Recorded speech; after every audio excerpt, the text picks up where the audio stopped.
So part 2 of Teach Like a Pirate goes over crafting engaging lessons.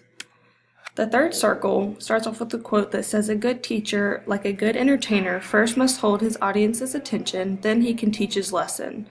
For students to actually be engaged, it requires planning, preparation, and presentation.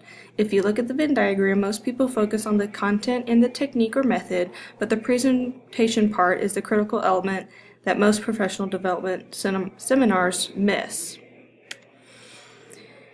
Presentational strategies are designed to hook your students and draw them into your lesson, just like the seasoning and marinade for a steak. If you have to prepare these elements ahead of time, you can't just walk into a class with a raw, unseasoned steak. You still have to cook it and turn up the heat. For the best results, the heat and energy must be maintained. You must continually add twists and turns to keep students engaged. So transitions will kill you, so don't go through all the effort to design an amazing and engaging hook for your content only to mess it up with an ill-timed transition. Your key content, which is the most important information you are trying to teach, should be delivered at the moment of peak engagement. Every time you have a delay, that creates time that you have to spend to regain the engagement. So try to make transitions quick and seamless. For the rest of the presentation, I'm going to present different types of hooks along with questions that you can ask yourself to help enhance your lessons. So I like to move it. Hooks containing elements of movement can be extremely effective. The brain and body works best when receiving the flow of oxygen and blood.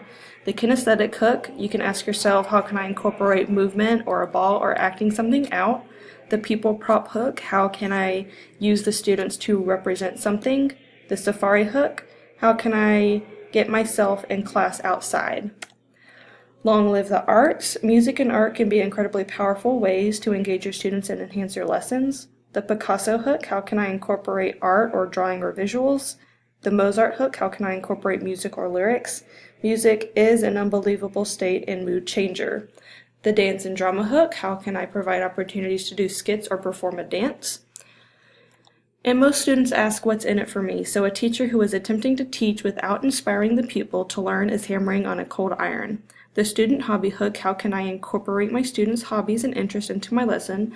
But first, to do that one, you have to find out what those interests are. The world application hook, how can my students apply this to their life? And you should give reasons why this information should go beyond the test. The student-directed hook, how can I provide choice in this lesson or allow my students to dictate the direction we go in? And it's good to allow your students to experience a little freedom, which might lead to self-directed learning. All the world is a stage. The interior design hook, you can ask yourself, how can I transform my room into the ultimate atmosphere for this lesson, or change the lighting, decorate the walls, move the desk, or have a new theme inside the classroom. The board message hook, what can I have written on the board or projected on the board that can catch their interest? The costume hook, what can I wear or create a character, superhero, or villain that can enhance my presentation? The props hook, what physical item can I physically bring into the classroom? The involved audience hook, how can I consistently involve the audience or my students and cue them to make certain motions or bring them to the front of the class? The mystery bag hook, how can I have an openly hidden object or closed box or somehow build suspense to get the students involved? Stand and deliver. These are hooks that can lead to a better classroom performance.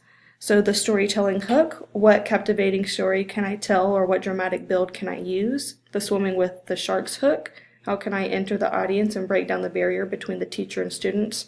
And can I use the whole room as my platform? The teaser hook, how can I spark interest ahead of time? Students won't miss the days that you promote. The backwards hook, how can I gain an advantage by teaching out of sequence, starting at the end and working your way backwards? Some advanced tactics. The Mission Impossible hook, how can I design my lesson as if it's a mystery? The reality TV hook, how can I incorporate reality TV that all my students know into my lesson? The Techno Whiz hook, can I use technology in my lesson? Technology is not going away, so we might as well include it in our lessons. The power of live. You are able to manipulate people when you are live in front of them, and it's part of the shared experience and the feeling of the community, that is the magic of being live.